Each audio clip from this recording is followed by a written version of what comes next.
My CEO wife, Sophia, thought that those men who pursued her were only after her money. So, whenever I spent more than 100 yuan, I had to report it to her. Because I was deeply in love with her, I was willing to be the man who silently supported her behind the scenes of her career. However, that car accident changed everything. That day, Sophia actually rejected my application for a 3,000 yuan surgery. 3,000 yuan is a month's living expenses for many people. Sophia even said at that time, "I don't earn money for you to suck on me like a leech." Due to the untimely surgery, my hand was left with a lifelong disability. After getting off the operating table, I saw a tweet from her first love who had just returned from abroad. In the photo was a watch worth 5 million yuan, with the caption, "A certain little girl is still willing to give me the best, just like when we were kids." And he specifically tagged Sophia. Instead of making a big fuss as I used to, I just calmly liked it and thought to myself, well, it's good. You too can just keep this way. James, what do you mean by your comment to David? Everyone was having a great time, but because of your words, he's been blaming himself until now. He just came back from abroad. What's wrong with me giving him a gift? We've been playing together since we were kids. Can you stop being jealous without any reason? Before she could say the word jealous, I interrupted, "Is that so? Then I'm sorry. It won't happen again." There was a sudden silence on the other end of the phone. Every time we quarreled because of David in the past, I would demand an explanation from Sophia. Although every quarrel ended unhappily, and although I was the one who was most heartbroken after each quarrel, I still couldn't help but want her to prove herself the next time. But this time, I didn't refute anything and calmly accepted Sophia's questioning. She didn't know that this car accident had made me re-evaluate our relationship. I hung up the phone before Sophia could answer. Just as I deleted that comment, Sophia's call came in. This time, her tone was much better, and she said, "I'm not blaming you, it's just... well, forget it. Where are you?" I replied indifferently, "I'm in the hospital." Sophia said anxiously, "Okay, you probably don't have money for a taxi. I'll come and pick you up." The corridor of the hospital was neither lit nor air-conditioned. In the snowy New Year's Eve, it was so cold that people were shivering. My red, frozen hands involuntarily clenched the phone, and I suddenly felt that all this was extremely ironic. At this time, David's voice came from the other end of the phone. "Sophia, is James still angry with me?" I didn't expect James to think too much. "I don't know what to do now. Can you stay with me?" I said coldly, "Sophia." She seemed to be stunned for a moment, and then said, "I'll send the driver to pick you up." Then she hung up the phone. Listening to the empty beep sound on the other side, I closed my phone, lowered my head, and let out a long sigh. As expected, the one who was finally abandoned was still me, just like in the past. But for some reason, I couldn't shed a single tear, nor did I feel sad. I just felt a little sorry for myself. I stood at the hospital entrance. The cold wind blew up my only long down jacket, bringing a dense cold feeling. A taxi driver who was hurrying home stopped, rolled down the window, and asked, "Sir, do you want to go home? I can give you a free ride home for Christmas." I smiled gently and said, "Thank you. Someone's coming to pick me up." One taxi after another passed by, but Sophia's driver never came. Probably she had forgotten about me again. I didn't bomb her with calls like I used to, demanding that she come to pick me up immediately. Instead, I raised my hand and stopped a passing taxi. I knew I had no money on me, but I couldn't bring myself to make a big scene with her again. When the car reached the entrance of the community, suddenly, huge fireworks bloomed in the sky, and their brilliance occupied half of the night sky. I was stunned. The taxi driver smiled and explained, "I heard that Sophia's husband came back from abroad, and Sophia specially booked this fireworks show for him." Sophia's husband. I turned to look at the driver, and the driver nodded, "Yeah, I heard he just came back today." Because there was some misunderstanding about Sophia and another man, Sophia spent a fortune to show her loyalty. I heard that each firework in this show costs 10,000 yuan, and Sophia actually booked the whole show. TSK, TSK, TSK. So in Sophia's heart, I was just another man. I lowered my eyes and smiled silently. The driver continued to sigh to himself, "It's a good thing that rich people waste money. We ordinary people can also watch the fireworks." I looked out of the window and thought, yeah, such a grand love affair has made it hard to tell who was the real husband of Sophia. No wonder, compared to picking me up, creating romance for her first love is obviously much more important. "Sir." The driver's voice brought me back to reality. He smiled apologetically at me and said, "You haven't paid yet." "Oh." I took off my wedding ring and put it on the passenger seat, saying, "Keep the change." "Hey, sir, it's too much, sir." The driver kept calling me from behind, but I walked into the community without looking back. Just as I was about to step into the pitch-black villa, suddenly, a huge firework bloomed behind me. I turned around, and more gorgeous sparks gathered into a huge rose, blooming in the air. The drones formed a formation with the words "Love is like youth," without cost. I thought, at this moment, Sophia's first love was probably very happy. The brilliant fireworks illuminated half of the city, but left me in the shadows. I took a few steps forward and walked into the area that the fireworks could illuminate. This was the warmth that my wife created for another man, and I could only briefly borrow a little of its afterglow. I crossed my fingers and, facing the sky full of fireworks, softly wished myself, "James, Merry Christmas." Back in the cold and deserted villa, I nestled on the sofa and called my brother Mark. He quickly answered on the other end, "Are you short of money again? How much do you need?" My heart felt a pang of sadness. Every time Sophia rejected my important financial applications, Mark would pay the money for me. I shook my head and said, "No, I was wondering if your company is still short-staffed." There was no response for a full 5 seconds. Then, Mark asked in disbelief, "Are you coming back? Have you thought it through?" I nodded and said, "Yes." Mark and I started a company together after graduation. When our business was booming, I met Sophia, who came to talk about cooperation with us. She was also the girl I had a crush on since college. Those days were wonderful. Sophia had a poor stomach, and she would only eat a few more mouthfuls of the food I cooked. She had a poor sleep, and she could only fall into a deep sleep in my arms. For Sophia, I promised to give up my job. Mark had advised me more than once that a man shouldn't give up his career, especially when it was a crucial period for the company's development. He described to me again and again the picture of the company's rise in the future and how I would be worth hundreds of millions, but at that time, I just smiled. If it was for Sophia, I was willing to give up everything. I gave all my shares to Mark and took care of Sophia wholeheartedly, but what I got in return was being abandoned in a helpless situation again and again. Of course, we're short-staffed. Mark's voice increased by an octave. "Are you serious? You're not just saying this out of anger after a fight with her, are you?" I laughed and replied, "I swear to you." "Well, I want to set up an overseas branch, and I need a pioneering talent like you. Going abroad with me, bro? That would be great. Then you should learn French quickly. As long as you can communicate with the French normally, I'll be with you. We'll leave next month." After hanging up the phone, I dug out the long, forgotten French learning books. I should have learned it long ago, but then I met Sophia. My French is average, so I have to start working hard now. My body, which had just had surgery, was a bit weak. I made myself a cup of coffee, sat in the study, and delved into the composition sentences. Since my right hand had lost its sensation in the car accident, I could only try again and again with my left hand. Before I knew it, I fell asleep on the desk. In my half-asleep and half-awake state, there seemed to be some noise outside the door. "I'll take you home. James won't be angry with me, will he?" Then came Sophia's slightly drunken voice. "No, he'll just cry and beg me not to leave him." "Hey, Sophia, be careful." A scream came, and the study door was suddenly pushed open, completely waking me up from my drowsiness. Sophia was being held around the waist by David, leaning drunkenly on him. She looked up and saw me sitting at the desk. "You're back." I rubbed my eyes and yawned. David suddenly let go of Sophia and said in a panic, "Sorry, James. Sophia drank too much. There was no car around, so I sent her back." I glanced at David and said indifferently, "Oh, thank you." I didn't ask what Sophia's driver was doing. Instead, I chuckled, stepped forward, and patted him on the shoulder.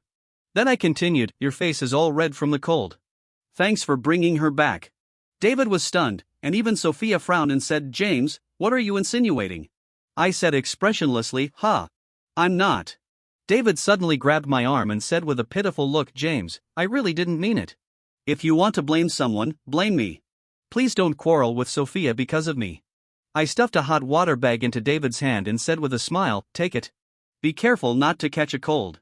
David's words were interrupted. He silently squeezed the hot water bag, and his eyes looking at me carried a bit of resentment. I walked towards the bedroom on my own and said wearily, "David, if you don't mind, you can sleep in the next room for the night. I'm sleepy, so I won't keep you two company. Good night." Then I entered the bedroom and closed the door. Outside the door, the two of them were frozen in place. I closed my eyes, and not long after, the bedroom door behind me was opened. "James." There were a few soft calls. I was a bit sleepy and didn't want to respond.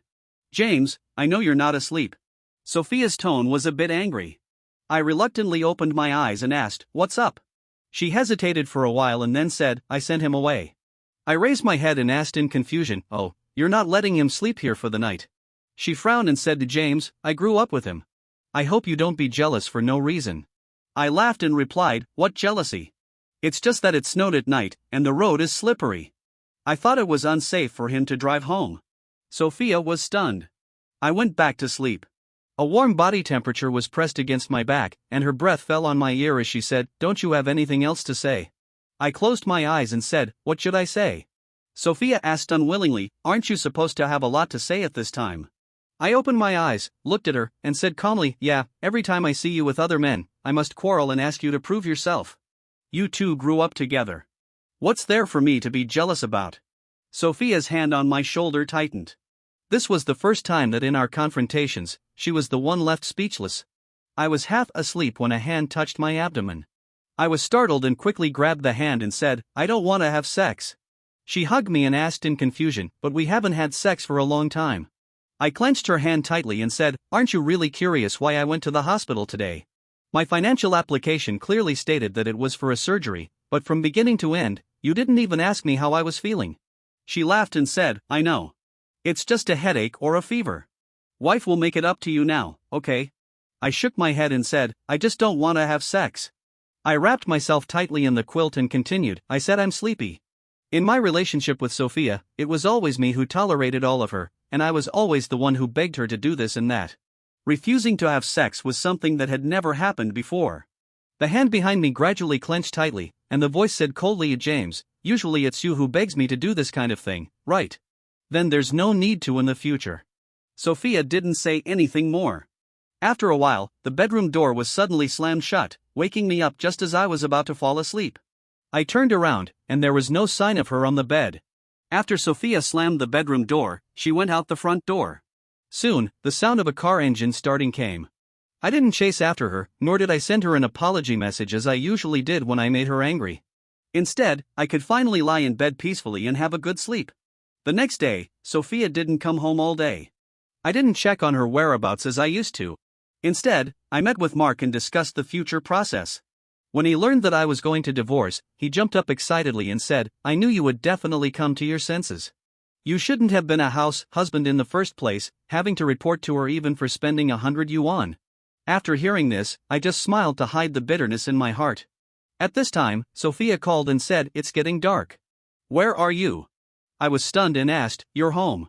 Usually, after a quarrel, Sophia would leave me at home for at least a week until I completely lost my temper and then come back. I had just walked to the door when brilliant fireworks suddenly bloomed in the night sky. I looked up, and it was the same as what I saw last night. Just as I was engrossed in watching, a Rolls-Royce stopped in front of me. The familiar figure opened the car door and got out. Sophia looked at me with a smile and said, James, do you like it? I asked in confusion, is this for me? She stood beside me, took my arm, and looked at the sky with me, saying, what? Thought I forgot about you. I drank a bit too much last night. Earlier, I sent the driver back for Christmas, so I asked David to drive me back. Don't mind. I was fascinated by the fireworks and said with emotion, it's so beautiful. Sophia called me James. I turned my head and replied, huh. There was a bit of displeasure between her brows, but finally, she sighed and said, I know you're resentful that I booked a fireworks show for him, but he just came back from abroad, and because of your comment before. I smiled lightly and said, how could I resent you? I can also see the fireworks show you gave him. Isn't it nice? Sophia was directly stunned. I looked at her and continued, Sophia, anyway, thank you.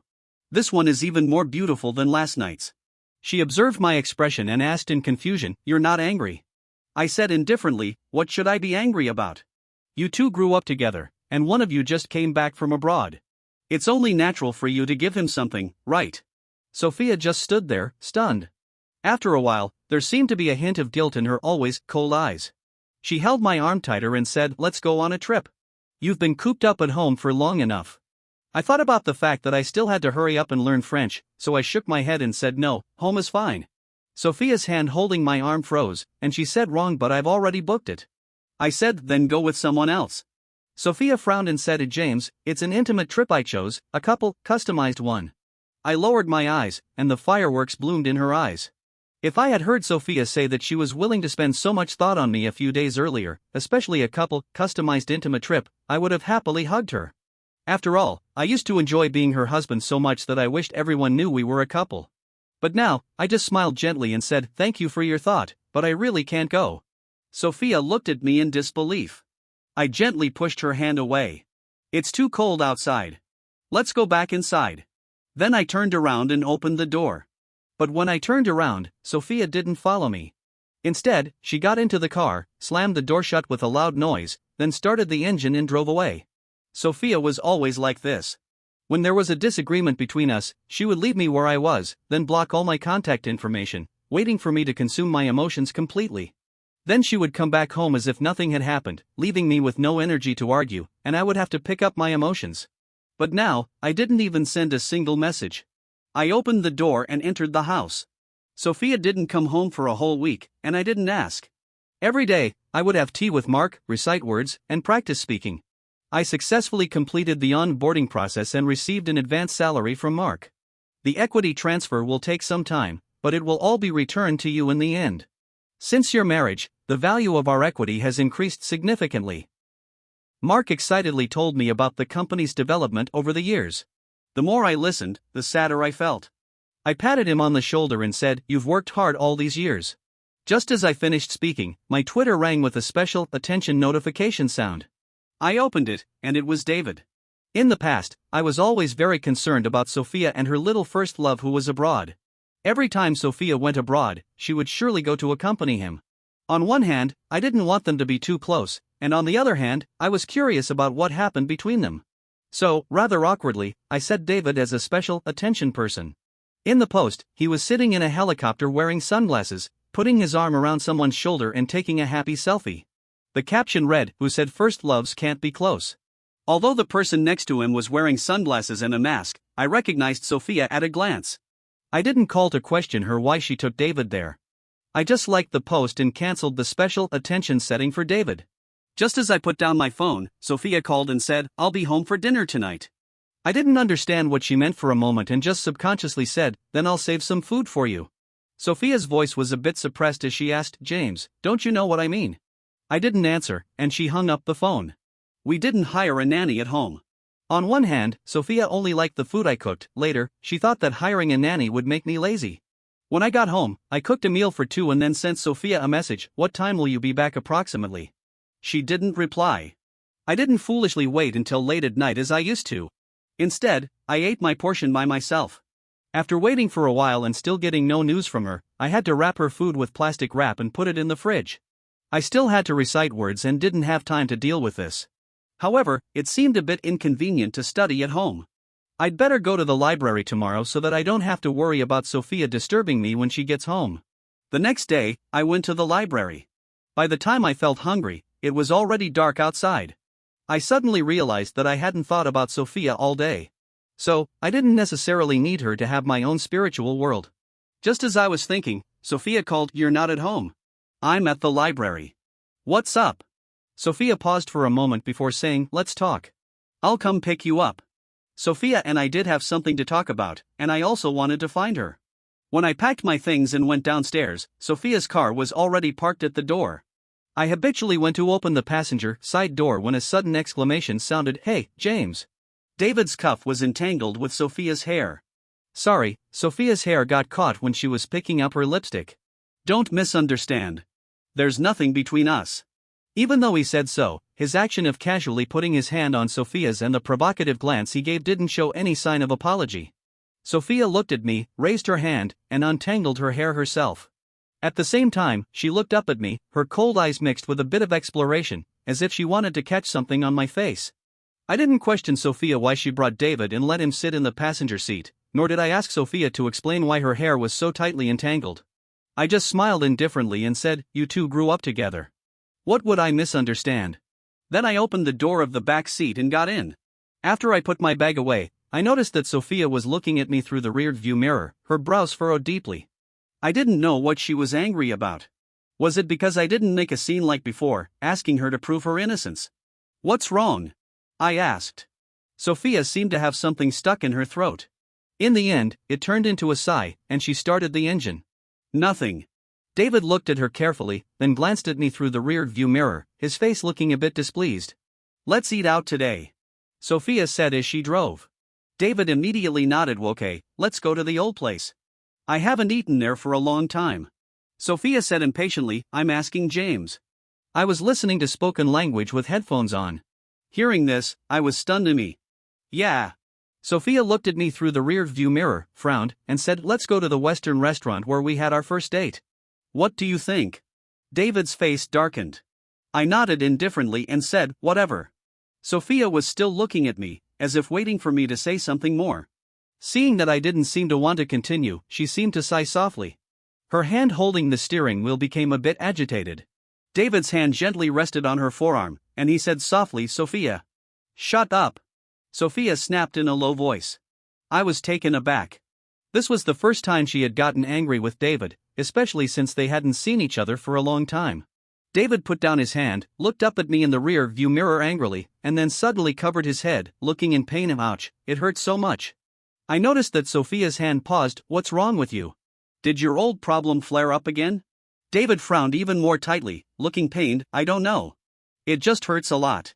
Sophia, can you take me to the hospital? Going to the hospital meant going in the opposite direction of the original route. The nearest hospital was more than 10 kilometers away. Sophia looked at me through the rear-view mirror. David groaned in pain. But Sophia, I can't stand the pain anymore. Sophia clenched the steering wheel and stepped on the brake. James, get out of the car. It was the same old script. Between me and David, I was always the one being abandoned. But this time, I didn't make a scene. Instead, I opened the car door and got out, saying, oh, okay. Sophia was stunned. I turned around and walked back. She rolled down the car window and shouted at me, James. I turned around. She paused and said, I'll be home for dinner tonight. I was stunned for a moment and replied, forget it. I think he needs your care. You two can eat near the hospital. Sophia asked in confusion, are you jealous? No. I answered sincerely. But there seemed to be a hint of disappointment in Sophia's eyes. Maybe I was just seeing things.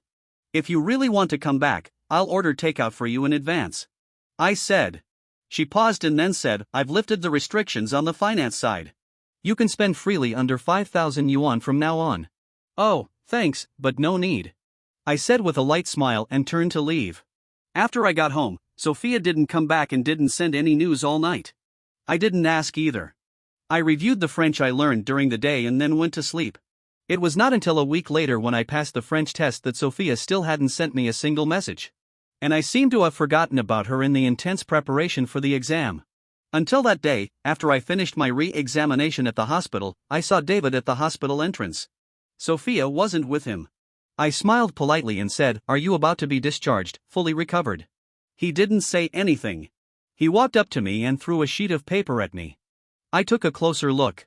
It was a pregnancy test form. Sophia was 3 months pregnant. But I hadn't had a sexual relationship with Sophia. 3 months ago was exactly the time when Sophia went abroad for a project.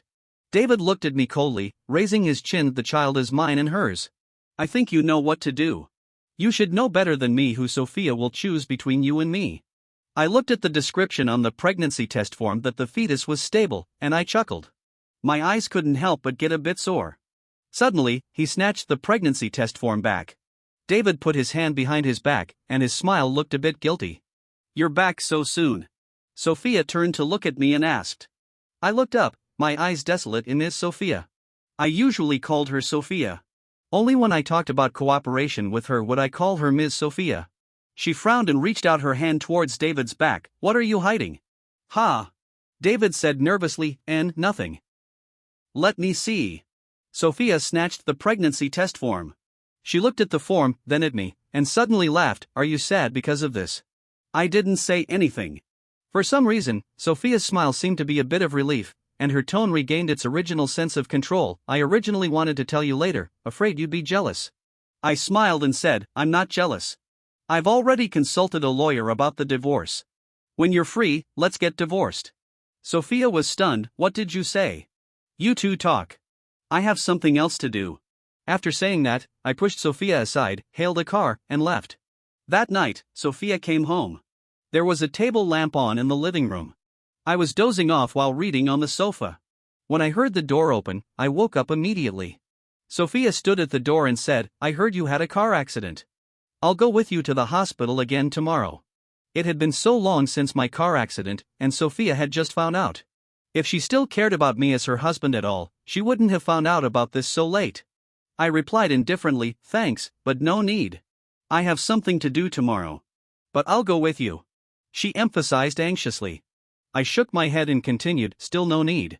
Then I walked towards the bedroom. As I passed by her, she reached out and grabbed my hand tightly. In the 3-year marriage, this was the first time she had held my hand so tightly. She suppressed her anger and tried to speak in a calm tone. "After seeing that pregnancy test form today, don't you really have anything to say?" I didn't know what Sophia wanted to hear or how I should respond. The hand holding mine trembled slightly, and Sophia's voice even had a bit of a tremor. "What about those words you said before?" In the past, if I saw the pregnancy test form, I would probably have been so angry that I would have smashed the house and had a big fight with her. I sighed. "Does it matter what I say, James?" Sensing that I was about to leave, Sophia quickly grabbed me. "The pregnancy test form is fake. I just wanted to make you angry."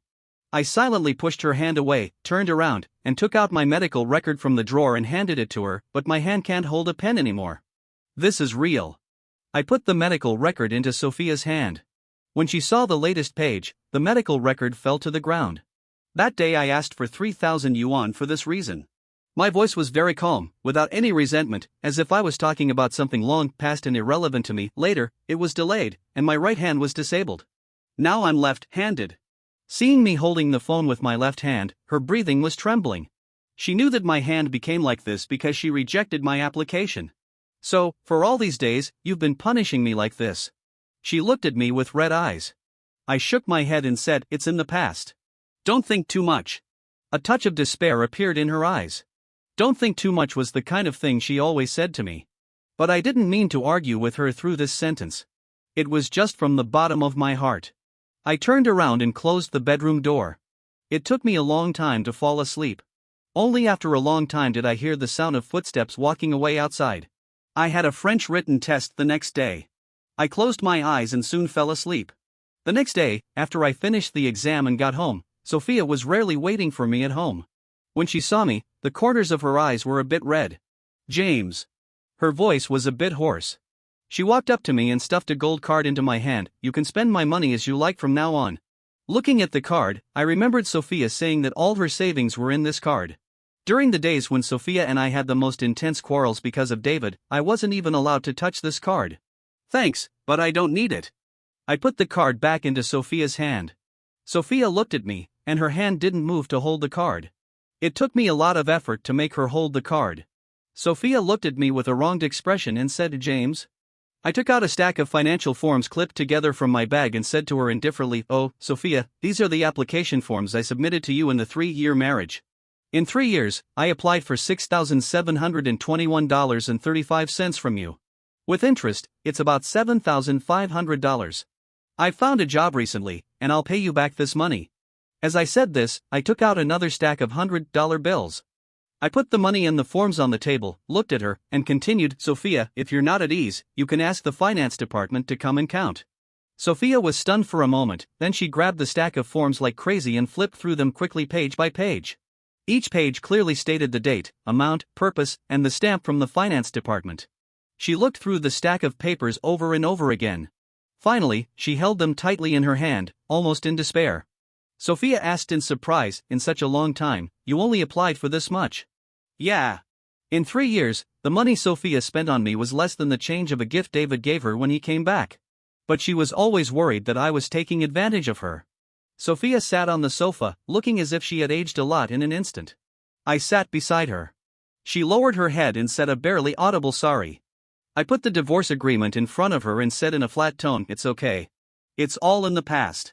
Sophia looked up, stunned at the divorce agreement in front of her. I stood up and said, "You can think about it. I'll come to you again in 3 days. Then I walked out. She looked at my back and asked nervously, "James, where are you going?"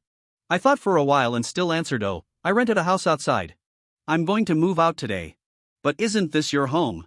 Sophia stood up immediately. I looked around, remained silent for a long time, and then said, "It used to be my home." She was stunned. She turned around and looked around, only to find that my things had all been packed up. She grabbed me with red eyes and said, "Why didn't you tell me you were leaving? Who allowed you to leave without even saying goodbye?" I looked at her and explained indifferently, "But I've been packing for 2 weeks. If you had paid a little attention, you wouldn't think I was deliberately hiding it from you." Her hand froze. 2 weeks ago, she was being intimate with David. Her voice trembling slightly, she said, "James, there was never anything between me and him. I just love you so much. Everything I did was to make you unable to leave me. I never thought about separating from you. I just regarded David as my brother. All these days, what I did with him was just to make you jealous." I opened her fingers one by one, turned the doorknob, and said, "Think it over and sign it. Otherwise, we'll have to meet in court." During the 3 days I lived with Mark, Sophia kept sending me messages. From the photos of our first meeting, to the scene of our wedding, to the birthday gifts I gave her. She dug out all the little details of our past, trying to arouse my memories. But in 3 years, there were only a few moments worth remembering. On the contrary, there were countless things that I didn't want to recall. I took screenshots of the chat records of our arguments, when Sophia left me for David again and again, and sent them to her. Soon, there were over 100 records. Sophia didn't reply anymore. 3 days later, Sophia signed the revised agreement and gave it to me. I originally only asked for 30% of the property, because I really lived a life of relying on her for money in these 3 years. But she gave me 70%. Sophia looked at me with dark circles under her eyes, and said, "I restricted your spending just to keep you by my side forever. But I was wrong. Now that you're leaving, what's the use of money to me?" I didn't refuse. I no longer had any feelings for Sophia, and I had no reason to refuse her offer. David called me. He was crying on the phone and said, "James, I won't compete with you for Sophia anymore. Please, could you plead with her for me? She's blocked me now and I can't get in touch with her at all. She also took back all the gifts she gave me. I don't even have a place to live now. She only listens to you. Please, just plead with her for me.